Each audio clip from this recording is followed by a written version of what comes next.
Welcome to zen G kids. बर्फ के फूल। एक समय की बात है, कश्मीर के सुंदर गांव गुलमर्ग में एक बूढ़े बाबा रहते थे, जो बहुत ही प्यारे और नेक दिल के थे। सब उन्हें वासु कागजी कहकर बुलाते थे। वासु कागजी बहुत ही ज्ञानी और सबकी मदद करने वाले थे। वासु कागजी का घर एक ऊंची पहाड़ी पर था, जहां से नीचे पूरी वादी का नजारा दिखता था।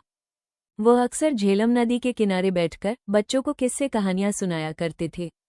एक दिन गांव में एक मुसाफिर आया जो कश्मीर घूमने आया था। उसका नाम मनोज था और वो एक नौजवान जिज्ञासु फोटोग्राफर था। मनोज ने वासु कागजी की प्रसिद्धि सुनी थी, इसलिए उसने गांव वालों की मदद से वासु कागजी का पता ढूंढ लिया। अगले दिन सुबह मनोज कागजी के घर पहुंचा। उसने देखा कागजी एक चिड़िए के लिए चावल के दाने डाल रहे थे। मनोज ने आदर से प्रणाम किया और बोला, मैंने सुना है आप यहाँ के सबसे ज्ञानी व्यक्ति हैं। मैं यहाँ के सबसे दुर्लभ और सुंदर चीज की तस्वीर लेना चाहता हूँ। क्या आप मेरी मदद करेंगे? वासु कागजी मुस्कुराए। बेटा, कागजी ने कहा, इस गुलमर्ग में सुंदरता की कोई कमी नहीं, पर अगर तुम सबसे दुर्लभ चीज खोज रहे हो तो वो एक ही है, बर्फ का फूल। बर्फ का फूल? मनोज हैरान हुआ। क्या ये कोई फूल है जो बर्फ में उगता है? कागजी ने एक लंबी सांस ली और बोले, यह एक ऐसा फूल है जो सिर्फ साल के सबसे ठंडे दिन गुलमर्ग की सबसे ऊंची और खतरनाक चोटी पर खिलता है। यह इतना नाजुक होता है कि सूरज की पहली किरण पड़ने से पहले ही पिघल जाता है। मनोज की आंखों में जुनून चमक उठा। कागजी, मैं उस फूल की तस्वीर लेना चाहता हूँ। आप मुझे रास्ता बताएं। कागजी ने सिर हिलाया। रास्ता कठिन है, मगर मैं तुम्हें उस जगह तक ले चलूंगा जहां से चढ़ाई शुरू होती है। फूल तक पहुंचने का रास्ता केवल वही जानता है जिसने अपने लालच और अहंकार को बर्फ की तरह पिघला दिया हो। अगले दिन कागजी ने मनोज को बर्फीले जंगल के रास्ते उस चोटी की तलहटी तक पहुंचाया, जहां से बर्फ के फूल की चढ़ाई शुरू होती थी। कागजी ने कहा, मेरी एक सलाह याद रखना, जिस क्षण तुम सबसे अधिक थको, ठंड महसूस करो और हार मानने लगो, उस क्षण अपनी नजरें जमीन पर रखना। मनोज ने धन्यवाद कहा और अपनी कैमरा किट के साथ अकेले ही चढ़ाई शुरू कर दी। जैसे जैसे रात होती गई, बर्फीली हवा और ठंड बढ़ती गई। रास्ता खतरनाक होता गया। मनोज ने कई बार फिसलने से खुद को बचाया। आधी रात के आसपास मनोज बुरी तरह थक गया। उसके हाथ सुन्न हो गए थे और सांस लेना मुश्किल हो रहा था। वह हार मानने ही वाला था।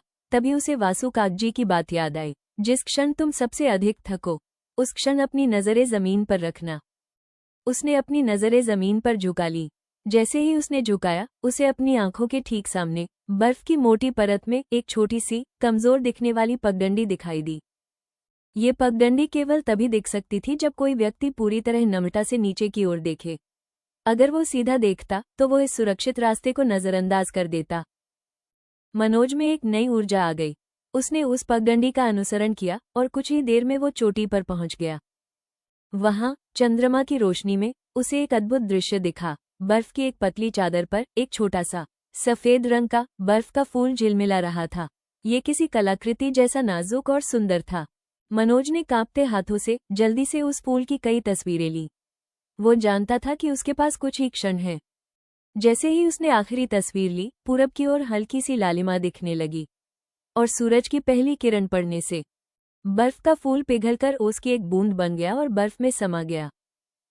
अगली सुबह मनोज खुशी खुशी वासु कागजी के पास लौटा और उन्हें फूल की तस्वीरें दिखाईं। तुम सफल हुए बेटा, वासु कागजी ने कहा, पर क्या तुम जानते हो तुमने सबसे दुर्लभ क्या पाया?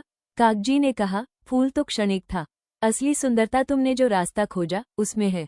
वासु कागजी ने कहा, जीवन का दुर्लभ फूल सफलता नहीं बल्कि विनम्रता है। विनम्रता ही तुम्हें कठिन रास्ते पर सही राह दिखाती है, जबकि अहंकार तुम्हें गिराता है। मनोज ने उस दिन बर्फ के फूल से ज्यादा वासु कागजी के ज्ञान की अनमोल तस्वीर अपने दिल में कैद कर ली। लाइक, शेयर, सब्सक्राइब जरूर करें।